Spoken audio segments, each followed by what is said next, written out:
Hi everyone, welcome back to another episode from Apps Academy. Today in this video we will be learning how to mute someone in Instagram. To mute someone on Instagram, open the Instagram app and make sure that you're logged into your account first. Now go ahead and tap on the messaging bubble icon at the top right corner.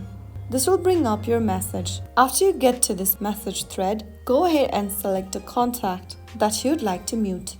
Press and hold the contact and then in the pop-up, click on Mute.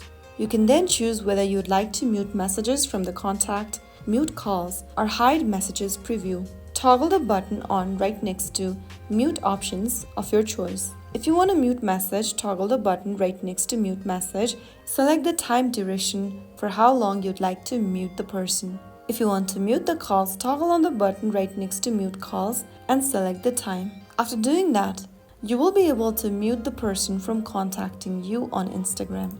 If you found the video helpful, don't forget to like, share, and subscribe. I'll see you in the next episode. Thank you for watching.